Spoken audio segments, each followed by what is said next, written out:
Hello, कैसे हो भाई लोग।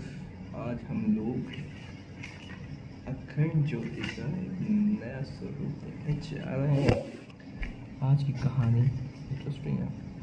आप लोग कई लोग ऐसे अपने जीवन में शामिल कर सकते हो। तो शुरू करते हैं। श्रावस्ती का मृगारी श्रेष्ठी करोड़ों मुद्राओं का स्वामी था। वह मन में मुद्राएं गिनता रहता था। उसे मात्र धन से ही मोह था। मुद्राएं ही उसका जीवन थी, उनमें ही उसके प्राण बसते थे। सोते जागते मुद्राओं का सम्मोहन उसे लुभाया रहता था।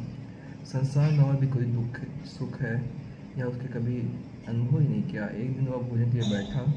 पुत्र वधू ने प्रश्न किया, तात भोजन तो ठीक है ना, कोई त्रुटि तो नहीं है। मृगारी कहने लगा, आयुष्मती आज यह कैसा प्रश्न पूछे। तुम जैसे सुयोग पुत्र वधू भी कहीं त्रुटि कर सकती है।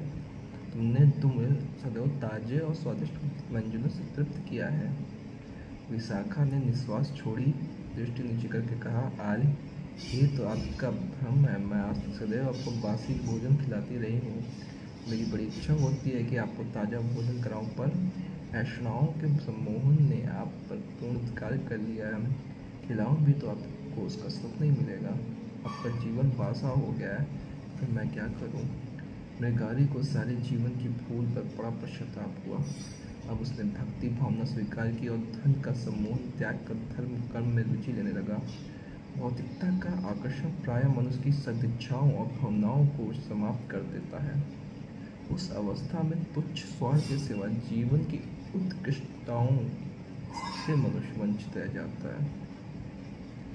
तो मॉरल ऑफ द स्टोरी, अपने धन से ज़्यादा अपने परिवार की वो करें, क्या करें, सम्मान।